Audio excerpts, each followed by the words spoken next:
Imagine your daughter telling you she is done with men. Or, picture this. Life has always been hard for you, but you've reached the age to start a family. You work hard for years to be able to take care of yourself and another person. You struggled for years to find the love of your life. After many dates and heartbreaks, you finally found the one. You win her over, convince her to marry you. You went through the hell of marriage rites, drained your savings to make sure the wedding happens, and finally, you are married. Then your beautiful fine wife tells you, no more fun time for you. What would be the thoughts going through your head? In current society, we've branded hatred as freedom. Bitterness is sold as personal liberation. And in a world where the internet has turned us into one giant village, propaganda spreads like wildfire. We are not always prepared for the situations that life throws at us, but sometimes these situations are avoidable. When we make sure to not engage with ideologues, we can avoid future headaches. It is not bad to have an ideology, but when the ideology has the potential to destroy good relationships, then there is a good reason to be concerned and to check if it is even wise to deal with it if it has the potential to blow up in your face. Today, we examine a harmful ideology many activists have been pushing on society, the so-called 4B movement and the consequences they claim it has on society. 4B. B is a Korean character that means no, so 4Bs literally stands for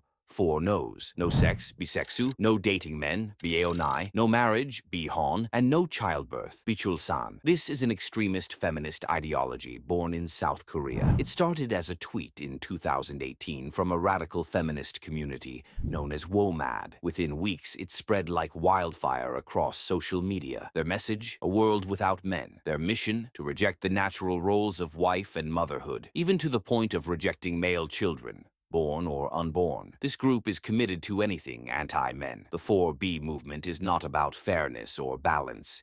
It is about dismantling the nuclear family to push a political agenda that favors only feminism, not society. And this ideology has now spread beyond Korea, finding a foothold in the West, especially after the Trump double victory over Hillary and Kamala. The orange man strikes again. How does abstaining from men keep the orange man out of the office? This is some negative IQ strategy.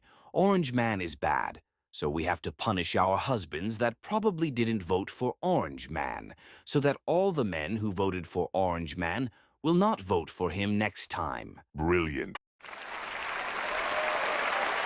Will someone tell them that the men that voted for Orange Man most likely have wives that voted for Orange Man too? But here lies the problem.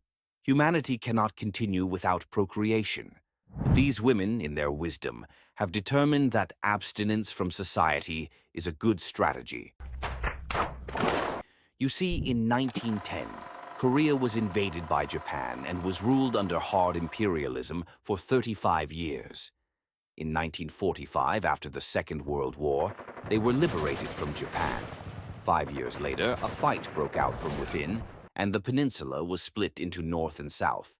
They technically lost the war and only exist thanks to the aid from the US.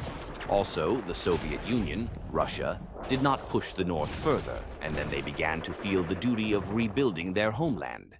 The then president, Park Chung-hee, prioritized education and economic development to the level it became idolized in the country, and success totally depended on your educational power and the university you attended.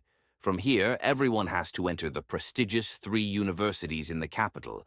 Hence, you are considered a failure in society, or are seen as a leftover. They brought about the rise of a lot of young people who gave up on marriage, relationships, and children to survive or be successful. In South Korea, people prefer academic and career success to marriage or family, hence the massive birth decline and economic woes. And talking about economic woes, you see in South Korea, people frown seriously at having children outside wedlock, and the cost of a family is way more than what people can afford. A lot of people can't afford to get a home because the inflation is uncontrollable. So the young are struck they can't marry early as they have to choose career and financial stability first. Only a few have the housing opportunity, especially if you aren't born into a wealthy family. Back to the matter at hand, the 4B movement. If women deny marriage and childbirth, What are the true consequences? Social consequences: increased visibility of women's discontent with patriarchal expectations in Korea. Generational divide: older generations often criticize it, while younger women see it as empowerment. Stigma and backlash: participants can face social ostracism, online harassment, and media criticism. Cultural consequences: challenging traditional gender roles. It questions the deep cultural norms around family, marriage, and duty. Rise in alternative communities: online and offline networks of women supporting one another outside traditional family structures. Demographic and economic consequences: declining marriage and birth rates. South Korea already has the world's lowest fertility rate, and the 4B stance reinforces the trend. Labor market effects: fewer women leaving work for marriage/childcare may strengthen female workforce participation, but also creates policy pressure as the population shrinks. Political consequences: polarization. The movement has become politically charged, with some men's rights groups and conservative politicians framing it as anti-men, while progressive voices see it as a push for gender equality. Policy debates: the government struggles with balancing pro-natalist policies, encouraging childbirth, with growing feminist criticism of structural gender inequality. In fact, there was a movie acted and art forms that have promoted this ideology. We see examples like Lysistrata, a play where wives withheld intimacy to force political change in Athens. Lysistrata is an ancient Greek comedy by Aristophanes, originally performed in classical Athens in 411 BC. It is a comic account of a woman's mission to end the Peloponnesian War between Greek city-states by denying all the men of the land any sex, which was said to be the only thing they truly and deeply desired. Lysistrata persuades the women of the warring cities to engage in a sex strike as a means of forcing the men to negotiate peace, a strategy that inflames the battle between the sexes. This strategy may have worked in the theater, but in reality it doesn't. Athens still fell, and the sex strike was useless. But let's be clear. The 4B movement is not a movement born from love or genuine reform. It is born from hatred for men. Proponents are just a group of ladies who refuse the natural role of wife and motherhood because they want the world to be better without male children. Yes, you heard that right. They hate males, even the ones unborn. My problem is that I hate men. The women who are doing this are still the ones who will advocate for the unalive of the unborn or use that as a scheme for birth control. If only they can be faithful to the movement, this will lead to the reduction of the Xing of unwanted children. But to all the people doing this, I do hope you realize that by rushing to Planned Parenthood to handle all of this, you are acknowledging that yes, you do use abortion as a form of birth control. It is your fallback. It is convenient to you. It is more convenient than doing all of this in the first place. The days of safe, legal, and rare are completely and utterly gone. And you cannot push for abortion using the scapegoat argument of rape and incest because we all know that that only makes up 1% of all abortions. And now your actions are just solidifying all of that. The other 99% of abortions are because you did not take proper precautions to prevent pregnancy, but you still engaged in the act that could cause one, and then you evaded all personal responsibility. So thank you for making that even more abundantly clear. The 4B movement is a feminist's way of destroying the nuclear family to promote a feminine-favored political change. But feminists are now making the argument that the reason for low childbirth is because women are progressing and knowing their rights. Well, that is not in any way true. Here is the problem. The picture does not fit in. The problem 4Bs are screaming to solve are not caused by men, nor are the solutions they present helpful either.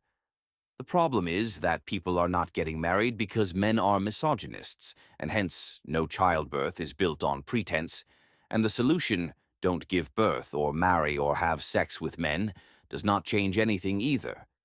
Just like the French nakedness protest, it achieves nothing either.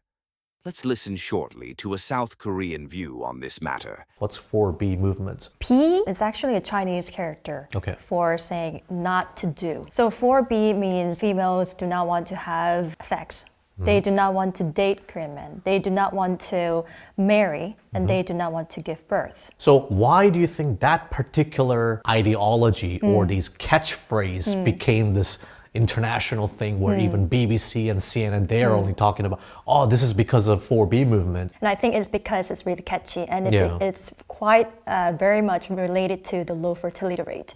But it's not a general mainstream idea. Most of the females, they do not want to get married or give birth because of many other reasons. For example, like unaffordable house prices and the child care that they need to undertake even when they are working. Those are the main reasons why they do not want to give birth. But it's not like they do not want to date or they do not want to have sex, with guys. But look at what Western propagandists have turned the movement into. People familiar with this channel know that I tell men to stay away from feminists. It doesn't mean that they are all bad people. It just means that you will have problems that will end up breaking you in the future. Fundamentally, a feminist hates male rule. They are fine with partnership, but never with male rule. But for the older men around us, they know that a man who cannot rule his domain will always be less of a man. There are situations in your life that will require you to exercise your dominion, and not in a harmful or hostile manner, but it has to be exercised regardless. The last thing you will want is for your wife to be your enemy when you need to exercise that power. You will be more than miserable because the one person you trusted would be on your side, would become your greatest roadblock. So, it is wise to be sure that you are with a woman who takes pride in her husband taking control, even over her.